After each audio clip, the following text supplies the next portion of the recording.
सच में परमेश्वर महान है। आमीन। मैं ज्यादा वक्त नहीं लूंगा अभी, आप विश्वास रखें। हाँ, मैं वक्त पर समाप्त करूंगा। बाकी टेंशन में आ गए, अब ये खड़ा हो गया। तुम विश्वास करो, परमेश्वर ने ये देखो, ये गवाहियां जिंदा गवाहियां ना। मुझे धीरू भाई से मैं बाहर बात कर रहा था, उन्होंने मुझे एक बात कही कि सर हम इस एरिया में आए, मैं देख रहा हूं कि सब लोग बहुत शांत है यहाँ पर ना, बहुत माइक लगाकर मीटिंग हो रही है। पहले हम भी ऐसे ही करते थे, बोले हमें ऐसा कभी नहीं लगा कि हमारे एरिया में कभी सताव हो सकता है। और आपको पता है, एक दिन में सारी परिस्थितियां बदल गई। जो लोग उनसे अच्छा बर्ताव करते थे ना, अचानक वो मारने लगे, काटने लगे, जलाने लगे। ये सब एक दिन में हो गए। आपको पता है, कभी भी ऐसा नहीं सोचना कि हमारे साथ नहीं हो सकता। ये चीजें किसी के भी साथ हो सकती है। इसलिए प्रभु ने कहा जागते रहो और क्या करो कि तुम परीक्षा में न पड़ो। हालेलुया। उपाय पहले ही करना पड़ेगा, तब जाकर खुदा हमें बचाएगा। आमीन। वरना इस धुंध में नहीं रहना कि हमारे साथ नहीं हो सकता है। जो भाई यहां पर आए ना, उन्होंने भी मुझे बताया था, सर पहले हम भी करवाते थे मीटिंग, जैसे सरकार बदल गई सारी चीजें बदल गई। अब हम मीटिंग तो छोड़ो, हम बाइबल भी हाथ में पकड़ नहीं सकते, उसको लेकर बाहर घूम नहीं सकते। ये परिस्थितियां वहां पर आ गई। देखो, कुछ भी हो सकता है। इसलिए परमेश्वर हमेशा हमें कहता है कि तुम परीक्षा में न पड़ो, इसलिए क्या करो, प्रार्थना करो। ये सारी चीजें बहुत जरूरी है। आमीन। ऐसा न हो कि एक दिन ऐसा आए कि आज हमने उनको बुलाया है, कल वो हमें बुलाए। समझ में आ रहा है? और फिर हम गाड़ी, हो सकता है इस धुन में नहीं रहना कि हमारे साथ नहीं होगा, कि हम संख्या में ज्यादा है। नहीं नहीं नहीं, इस धुंध में नहीं रहना। मैं आपको बताऊं, संख्या भले हमारी ज्यादा हो, आत्मिक लोग अभी भी कम ही है। विश्वास में जो लोग हैं वो अभी भी कम ही है। ध्यान देकर सुने, जब कोरोना आया था कितने लोग चर्च में बैठ रहे थे, बोलो मुझे। हाँ, कितने लोग चर्च में आ रहे थे। बाकी लोगों को तो अच्छा लग रहा था, चलो छुट्टी मिल गई चर्च से ना। आत्मिक लोग समझ में आ जाते हैं कि कितने हैं। ध्यान देकर सुने। इसलिए ना, परीक्षा में मत पड़ो, इसलिए प्रार्थना शुरू कर दो। आमीन। कि आने वाले दिनों में खुदा वो सताव हमारे जीवन में न लाए। चलो परमेश्वर की वचन की ओर जाए, एक छोटी सी दुआ करें। सर्वशक्तिमान जीवित खुदा, हम आपको धन्यवाद देते हैं, एक सुंदर समय आपने हमें दिया। यह समय आपकी ओर से है प्रभु, आप हमसे बात करें, आपकी इच्छा को हमारे जीवन पर प्रकट करें प्रभु जी। मैं आपका दास होने के नाते आपके चरणों के पास आता हूँ। मैं घटूं आप ही बढ़े और आपके पवित्र नाम की महिमा हो। आदर, सारा आदर और सारी महिमा जलाल आपको देते हैं। प्रार्थना प्रभु यीशु मसीह के नाम से मांग लेते हैं। आमीन। हम 3 दिनों से एक वचन को यहाँ पर देख रहे थे। मैं चाहता हूँ कि आज हम खत्म भी उसी से करें ना। उसी वचन को हम निकाले, रोमियो उसका 8 अध्याय और वचन 35। रोमियो उसका 8 अध्याय और वचन 35। कौन हमको, हाँ, वचन में इस रीति से लिखा है, पौलुस कहता है कि कौन हमको मसीह के प्रेम से अलग करेगा, यीशु मसीह के प्रेम से अलग करेगा। आमीन।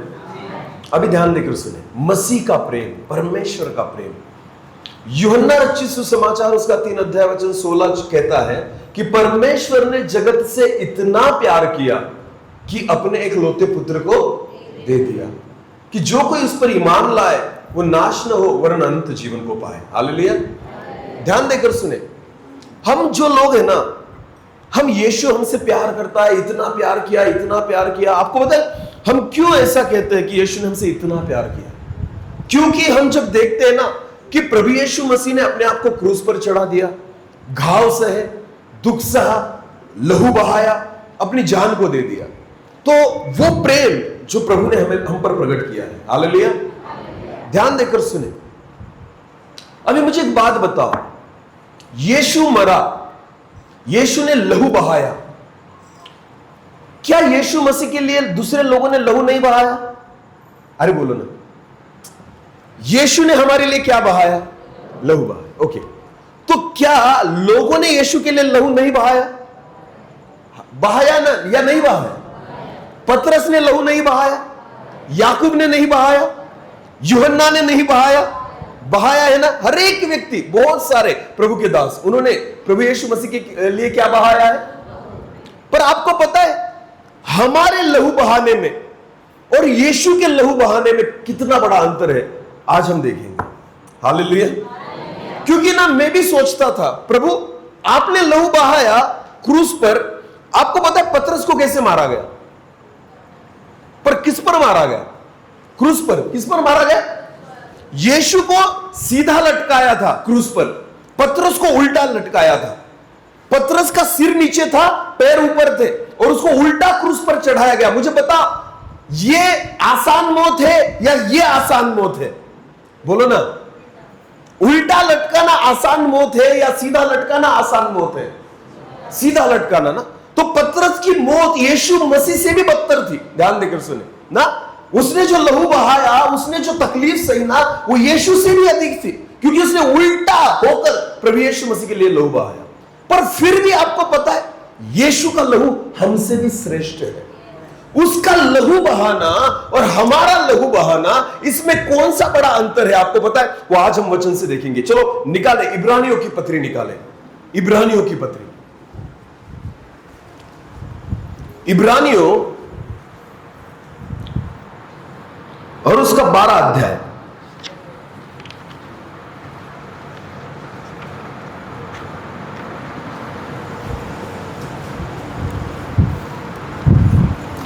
इब्रानियों की पत्री और उसका 12 अध्याय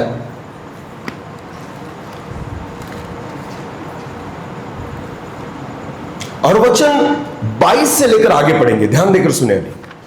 पर तुम सिय्योन के पहाड़ के पास, परमेश्वर का कलाम कहता है, पर तुम सिय्योन के पहाड़ के पास और जीवते परमेश्वर के नगर, हाँ, जीवते परमेश्वर के नगर, स्वर्गीय यरूशलेम के पास और लाखों स्वर्गदूतों, हाँ, और उन पैरोटों की साधारण सभा और कलीसिया, हाँ, जिनके नाम स्वर्ग में लिखे हुए हैं, हाँ, और सबके न्याय परमेश्वर के पास, और सिद्ध किए हुए धर्मियों के आत्माओं, हाँ, और नई वाचा के मध्य से यीशु और छिड़काव के उस लहू, नई वाचा का मध्यस्थ यीशु और उसके लहू के छिड़काव के लहू के पास आए हो। ध्यान देकर सुने, प्रभु का वचन क्या कहता है कि तुम लोगों को चुना गया है ना, तुम प्रभु यीशु मसीह के छिड़काव के लहू के पास आए हो। आगे बढ़ना। जो हाबिल के लहू से उत्तम बातें कहता, जो हाबिल के लहू से भी उत्तम बातें कहता है। इसका मतलब लहू बात करता है। बोलो, लहू क्या करता है?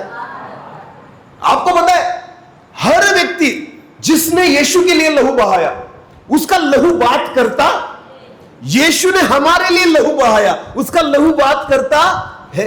आपको पता है हाबिल के लहू ने क्या बात की थी? आपको पता है? चलो वचन निकाले, उत्पत्ति की पुस्तक निकाले, उत्पत्ति की पुस्तक उसका 4 अध्याय और वचन 8 से लेकर आगे पढ़ेंगे।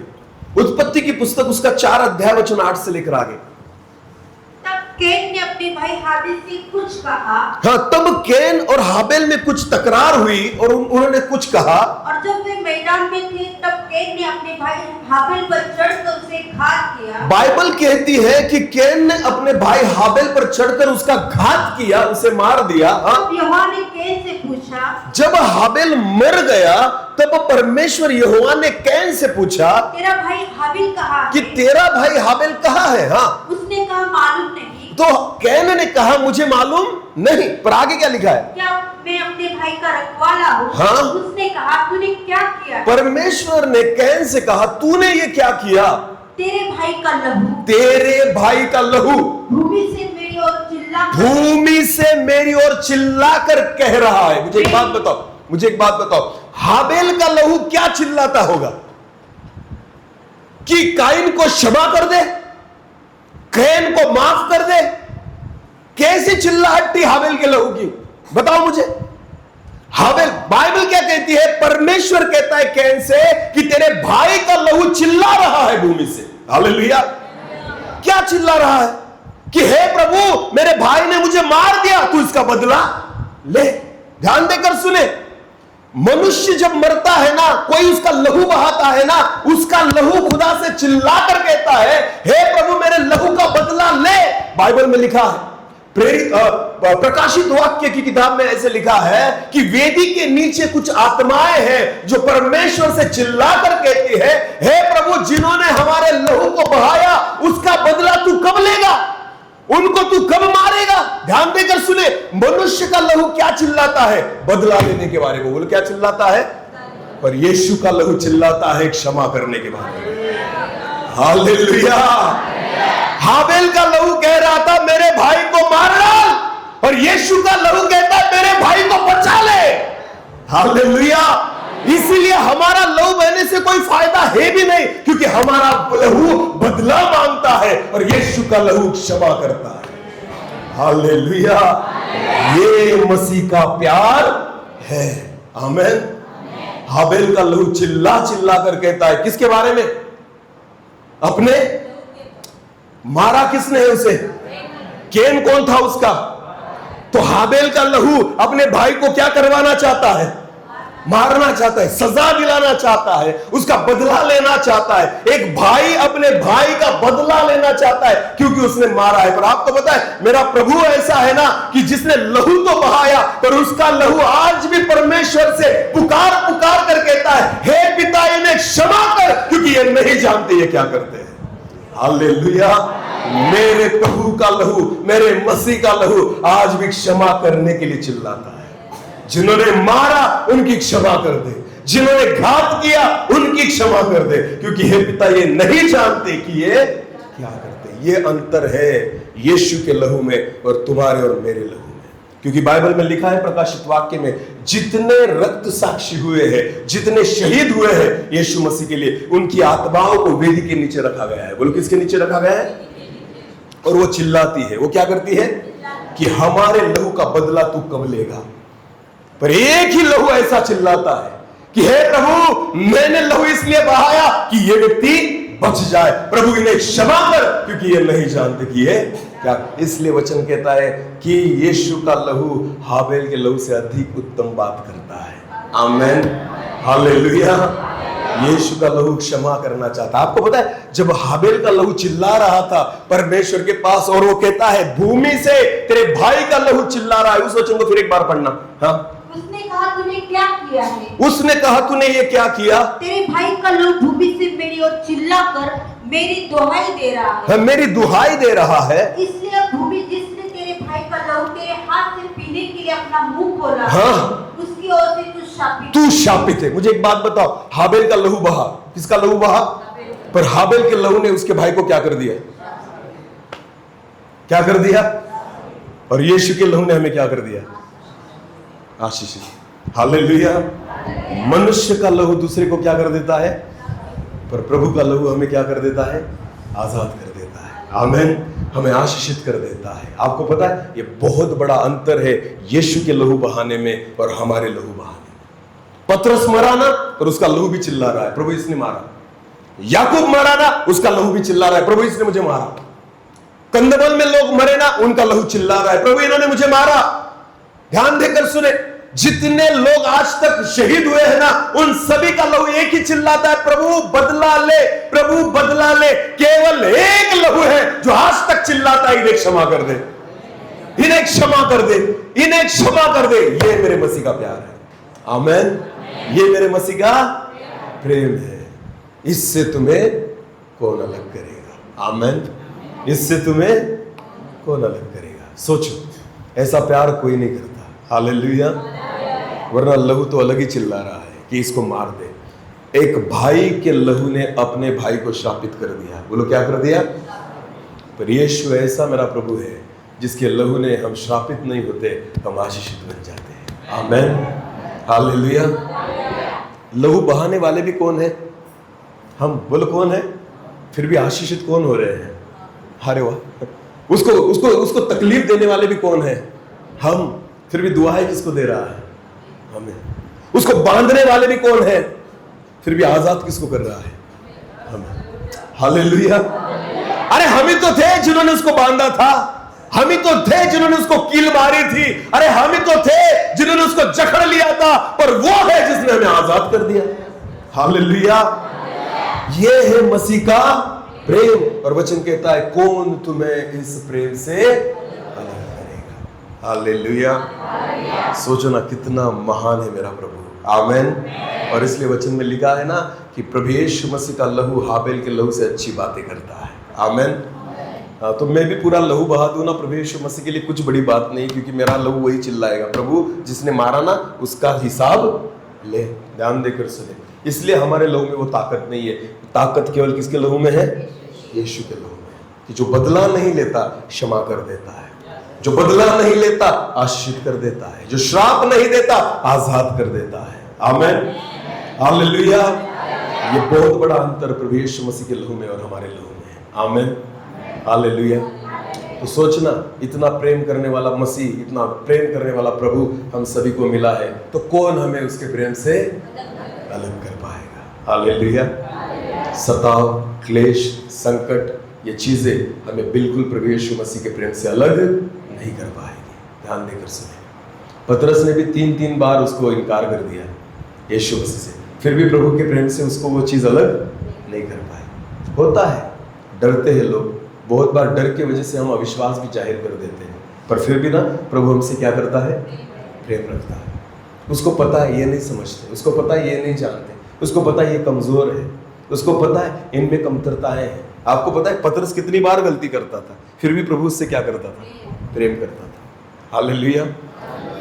यहूदा उसको पकड़वाना चाहता था, फिर भी यीशु ने उससे क्या किया?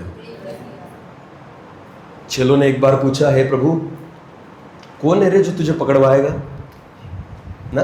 कौन है तुझे पकड़वाएगा? तो यीशु खाना खाने बैठा था, यीशु यहूदा के पास गया।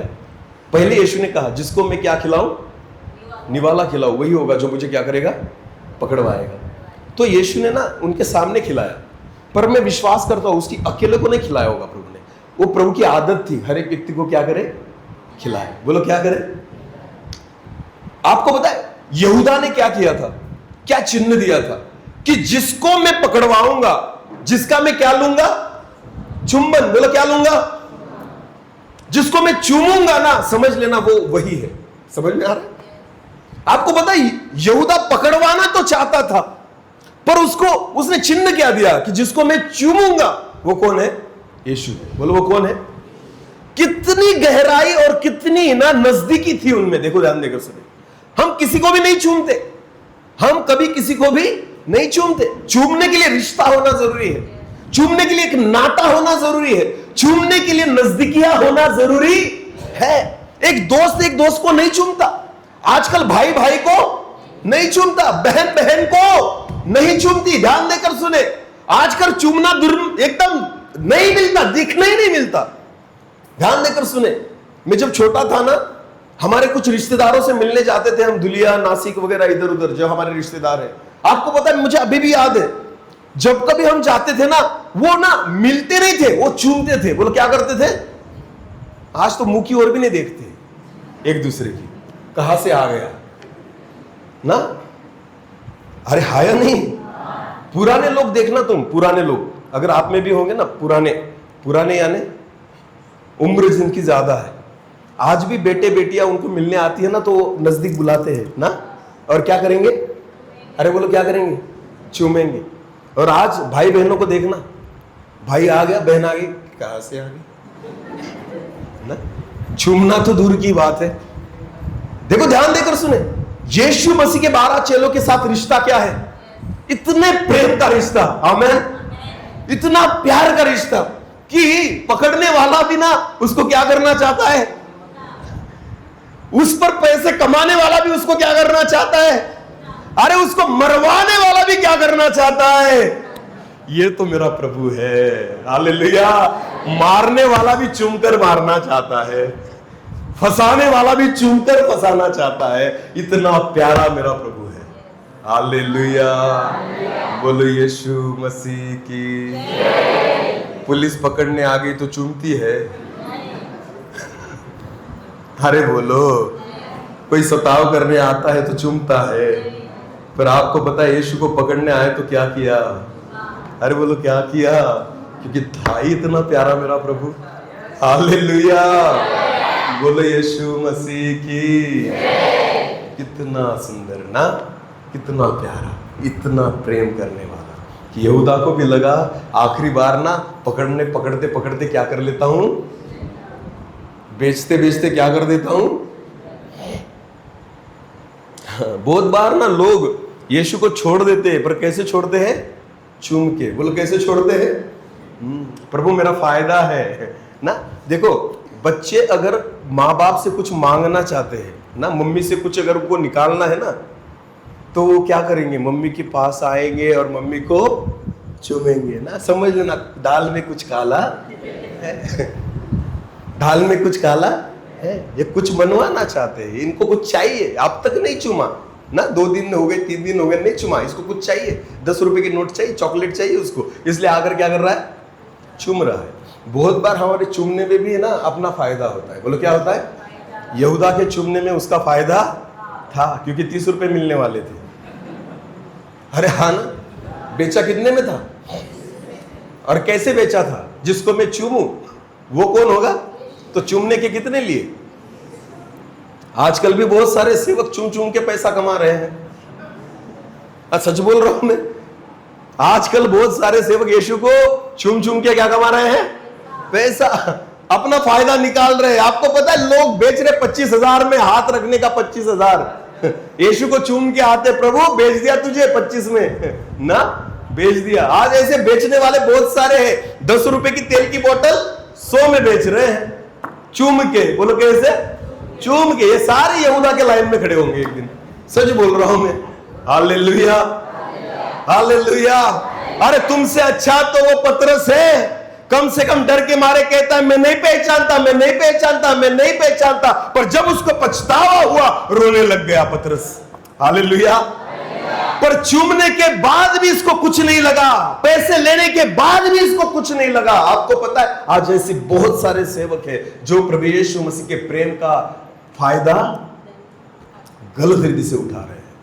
परमेश्वर कितना भला है इसका अनुभव करके देखो। बोलो क्या वचन क्या है? परमेश्वर कितना भला है इसका अनुभव करना। पर लोगों ने यह वचन गलत रीति से लिया है। परमेश्वर कितना भला है इसका फायदा उठा के देखो। इसका क्या उठा के देखो? परमेश्वर की भलाई का हम अनुभव नहीं करना चाहते। बोलो क्या करना चाहते हैं? फायदा उठा। उसके प्रेम का हम अनुभव नहीं करना चाहते, हम क्या उठाना चाहते हैं? फायदा। आज मैं आपको बताना चाहता हूं 90% विश्वासी लोग और सेवक जो है ना, वो यीशु मसीह की भलाई का और उसके प्रेम का क्या उठा रहे हैं? फायदा। फायदा उठा रहे, अनुभव नहीं कर रहे। अनुभव आप तब करोगे जब आप उसके मन को जानोगे, जब आप उसके विचारों को जानोगे, जब आप उसके हृदय को जानोगे। फायदा उठाने वाला व्यक्ति इन चीजों में पड़ता नहीं, उसको तो अपने फायदे से मतलब है। हालेलुया। मैं सच कहता हूं तुम्हें, रोमन सैनिकों ने यीशु मसीह के हाथ में कील मारी, रोमन सैनिकों ने उसको कांटों का ताज पहनाया, रोमन सैनिकों ने उसको 39 कोड़े मारे। इतना नहीं लगा होगा यीशु मसीह को, इतनी तकलीफ नहीं होगी जितनी तकलीफ जब यहूदा ने उसे चूमा तब उसे हुई होगी। आपको पता है कोड़ों से ज्यादा तकलीफ यीशु मसीह को उसके चूमने से हुई। उस कील से ज्यादा तकलीफ प्रभु यीशु मसीह को यहूदा के चूमने से हुई, क्योंकि यहूदा के चूमने में प्यार नहीं था, यहूदा के चूमने में एक व्यवहार था, एक धोखा था। वो धोखा दे रहा था चूम कर भी। आज बहुत सारे लोग धोखा दे रहे हैं प्रभु यीशु मसीह को। चूमते हैं उसे पर धोखा देते हैं, चूमते हैं अपना फायदा करवाते हैं। क्या लगता है ऐसे लोग प्रभु के प्रेम में बने रहेंगे? नहीं, ऐसे नहीं बने रहेंगे। अगर आपको प्रेम में बना रहना है ना, तो भले पतरस की समान डरो पर छोड़ना नहीं उसे। हालेलुया। पर छोड़ना नहीं, उसे बेचना नहीं, उसका सौदा करना, उससे फायदा उठाना नहीं। हालेलुया। मैं बहुत बार लोगों से एक चीज कहता हूं, सेवा करने की जबरदस्ती नहीं है, होती है तो करो, नहीं तो छोड़ दो। अपना अपना प्रार्थना जीवन बिताओ, चर्च में आना, घर जाना, प्रार्थना करना, बाइबल पढ़ना, सेवा करना छोड़ दो। अगर सेवा करना चाहते हो तो अच्छी रीति से करना, प्रेम करके करना। आपको पता है आत्मा और सच्चाई से करना, वरना यहूदा के समान केवल खुद का फायदा करोगे और फिर प्रतिफल भी वही पाओगे जो किसने पाया था? यहूदा ने पाया था। ध्यान देकर सुनिए, जो व्यक्ति प्रभु यीशु मसीह के प्रेम से जुड़ा रहता है ना, बाइबल वचन कहता है कौन तुम्हें मसीह के प्रेम से पतरस को किसने अलग कर पाया? पतरस को प्रभु यीशु मसीह के प्रेम से कौन अलग कर पाया पतरस को? कोई नहीं। याकूब को किसने अलग किया? किसी ने नहीं। यूहन्ना को किसने अलग किया? किसी ने नहीं। पर आपको पता है, यहूदा था ही नहीं उसके प्यार में, तो अलग हो गया, उससे दूर हो गया। अगर आप प्रभु यीशु मसीह के प्रेम में बने हो ना, कोई भी दुनिया की ताकत आपको प्रभु के प्रेम से अलग नहीं कर सकती। हालेलुया। जरूरी नहीं होता सताव ही अलग करता है ना, जरूरी नहीं है कि सताव ही अलग करता है। बहुत बार चॉकलेट भी, शैतान क्या दिखाता है? चॉकलेट। ध्यान देकर सुने, बच्चे जब तक, देखो ध्यान देकर सुने, बहुत बार क्या होता है, शेर शिकार करना चाहता है। बोलो क्या करना चाहता है? शिकार। और जब वो एक झुंड को देखता है ना, एक झुंड को, जब झुंड साथ में होता है ना, वो अटैक नहीं कर पाता। वो झुंड में से कौन बाहर जाएगा उसकी ओर देखता है। जब अकेला रहेगा तो शेर को आसान हो जाता है उस पर हमला करना और उसकी शिकार करना। और आपको पता है, झुंड में से बाहर वो जाता है जो कुछ चीज के अभिलाषाओं को रखता है। उस अभिलाषा को रख कर वो व्यक्ति जो है ना, वो बाहर निकलते जाता है। ये अभिलाषा जो होती है ना, वो हमें प्रभु के प्यार से, प्रभु के अनुग्रह से कहां लेकर जाती है? दूर लेकर जाती है। सताव एक कारण है, पर सताव ही नहीं है। बहुत सारी ऐसी चीजें हैं जो हमें मसीह के प्रेम से क्या कर सकती है? दूर कर सकती है। 30 रुपयों ने यहूदा को मसीह के प्रेम से क्या कर दिया? अलग कर दिया। हालेलुया। ये यहूदा की मर्जी थी। ध्यान देकर सुने, कोई नहीं कर सकता। हां, अगर तुमने बेच दिया तो होगा, अगर तुमने छोड़ दिया तो होगा। मसीह के प्रेम से अलग होना ये केवल हमारे हाथों में। प्रभु तो छोड़ेगा नहीं, प्रभु तो करेगा नहीं, और शैतान की इतनी औकात नहीं है, या सताव तुम्हें नहीं रोक सकता। पर अगर तुमने खुद ऐसा किया तो हो सकता है, जैसे यहूदा ने निर्णय लिया था कि मुझे क्या मिलेगा। क्या कहा था उसने? अगर मैंने यीशु को पकड़वा दिया तो मुझे क्या मिलेगा। आजकल लोग वही सोचते हैं कि यीशु को मैंने पा लिया तो मुझे, अगर मैं यीशु की सेवा करूंगा तो मुझे, अगर मैं सेवक बन गया तो मुझे क्या मिलेगा। आपको पता है, आज लोगों को यही पर चाहिए, और ऐसे लोग यहूदा के समान होते हैं कि जो अपनी अभिलाषाओं के लिए यीशु मसीह को छोड़ देते हैं, वरना किसी की औकात नहीं आपको मसीह के प्रेम से अलग कर पाए। हालेलुया। ये मसीह का प्रेम है। प्रभु चाहता है कि हर परिस्थिति में हम उस प्रेम में बने रहें। आमीन। हालेलुया।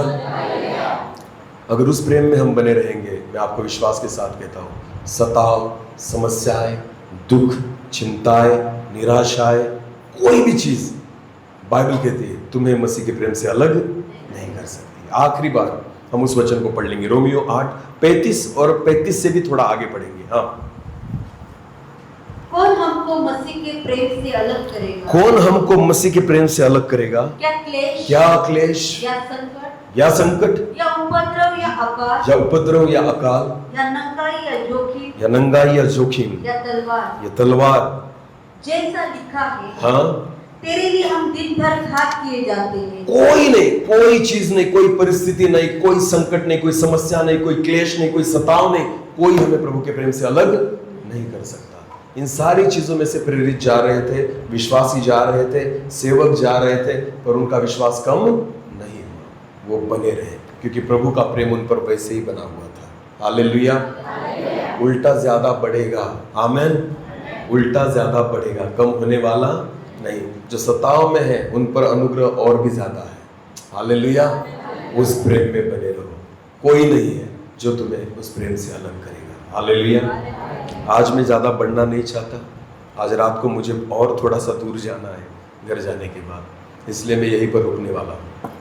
3 दिन हमने बहुत सारे वचनों को सुना है, बहुत सारी चीज़ों को हमने सीखा है, और मुझे विश्वास है जो लोग भाई इतनी दूर से यहाँ पर आए थे ना, प्रभु ने उनसे बात की है, और जो बात ज़रूरी थी जो खुदा ने की है। अब आपको एक ही चीज़ करनी है, उस मसीह के प्रेम में खुद को बनाए रखना है। हर चीज़ में आप खुद को क्या करो? बनाए रखो। और फिर आने वाले दिनों में देखना, परमेश्वर जहां आप रहते हो ना, खुदा वहां ऐसे अद्भुत कामों को करेगा जो आज तक किसी ने कभी नहीं देखे। आमीन। अब मैं चाहता हूं फिर तुम्हें नहीं बुलाऊंगा, तुम मुझे बुलाओगे। हालेलुया। अरे वाह, कितने खुश हो गए। होगा, आमेन, हालेलुया।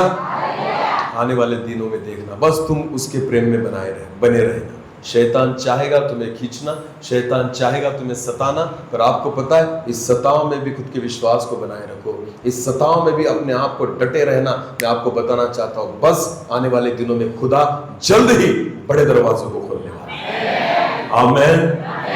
बोलो यीशु मसीह की। एक नई बेदारी खुदा इस भारतवर्ष में लाएगा। आमेन। मैं विश्वास करता हूं। बस हम यहीं पर रुकेंगे, अपनी आंखों को बंद करेंगे, एक आखिरी प्रार्थना की ओर हम जाएं। Thank you Jesus. धन्यवाद पिता, धन्यवाद प्रभु जी।